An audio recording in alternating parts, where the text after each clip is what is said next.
एक बार एक साधु और उसका शिष्य कड़ी तपस्या करने के बाद देश भ्रमण के लिए निकले। भ्रमण करते करते साधु और उसका शिष्य एक गांव जा पहुंचे। इस गांव में एक सेठ रहा करता था। उसके पास धन धान्य की कोई कमी नहीं थी। फिर भी ये सेठ हमेशा ज्यादा धन और धान्य पाने की लालच करता था। साधु और उनका शिष्य उस सेठ के पास भ्रमण करते करते पहुंच गए और सेठ से विनती करते हुए कहा कि सेठ उन दोनों को एक रात के लिए आश्रय दे दे। सेठ ने दोनों को देखा और मन ही मन सोचा कि यह दोनों गरीब लगते हैं, इनसे मुझे कोई भी लाभ नहीं होगा। ऐसा सोचकर सेठ ने उन दोनों को मेहमानों के कमरे में ना भेजकर अपने खाली पड़ी घर के तहखाने में रहने के लिए जगह दी। तपस्वी साधु के पास दिव्य शक्तियां थीं। उन्होंने सेठ के मन की बात जान ली। साधु और उसका शिष्य जब सेठ द्वारा दिखाई गई जगह पर रहने गए, तब साधु ने देखा कि तहखाने के एक दीवार में छेद बना हुआ है। तो साधु ने तुरंत उस दीवार को अपनी शक्ति से सही कर दिया। शिष्य ये सब देख रहा था। उसे साधु का ऐसा करना सही नहीं लगा, मगर वह कुछ नहीं बोला। अगले दिन दोनों सुबह होते ही वहां से निकल पड़े। पूरा दिन उस गांव में भ्रमण किया और जब फिर से अंधेरा होने लगा, तब वे दोनों इस बार एक गरीब परिवार के घर गए। इस परिवार में पति, पत्नी, उनका एक बच्चा और उनके पास एक बकरी थी। उनसे जब दोनों ने रात भर के लिए आश्रय मांगा, तो गरीब परिवार ने उनका अच्छे से स्वागत किया।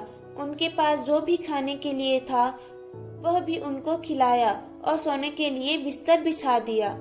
अगले दिन सुबह साधु और उसका शिष्य जब नींद से उठे, तब उन्होंने देखा कि गरीब पति पत्नी और उनका बच्चा बकरी के पास बैठकर रो रहे थे, क्योंकि उनकी बकरी मर चुकी थी। साधु और उनका शिष्य उनको दिलासा देकर वहां से चले गए। साधु और शिष्य जब उनके घर से थोड़ी दूर गए, तब शिष्य ने साधु से कहा, गुरुजी, आपने अच्छा नहीं किया। आपने उस लालची सेठ, जिसके पास किसी चीज की कमी नहीं थी, उसके तहखाने के छोटे से छेद को भी सही कर दिया। और दूसरी तरफ उदार और बड़े दिल वाले उस गरीब परिवार, जिन्होंने हमारी इतनी अच्छी खातिरदारी की, आपने उनकी बकरी को ऐसे ही मर जाने दिया। तब गुरु ने शिष्य को समझाते हुए कहा, देखो बेटा, हमेशा जैसा दिखता है वैसा होता नहीं है। उस सेठ के तहखाने में जिस दीवार में छेद था, उस दीवार के पीछे एक बहुत बड़ा खजाना था। क्योंकि वह सेठ लालची था, तो मैं नहीं चाहता था कि उसको यह खजाना मिले, जिसके लिए मैंने उस दीवार के छेद को बंद कर दिया। और कल रात को उस गरीब परिवार के घर यमदूत आए थे। मेरे कहने पर उन्होंने उस परिवार के लोगों को तो कुछ नहीं किया, मगर यमदूत कभी भी खाली हाथ नहीं जाते, इसलिए वह उस बकरी की जान निकाल कर ले गए। अब तुम ही बताओ, मैंने जो किया वह गलत था?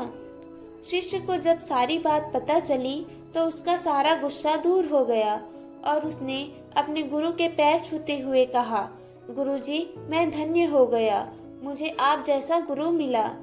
दोस्तों, इस कहानी की तरह ही हमें भी अपने जीवन में हमेशा यह शिकायत रहती है कि हमारे साथ कुछ भी अच्छा नहीं होता है, मगर क्या पता जो हमारे साथ हो रहा है वह इसीलिए हो रहा है कि उससे भी बुरा होने से टल जाए।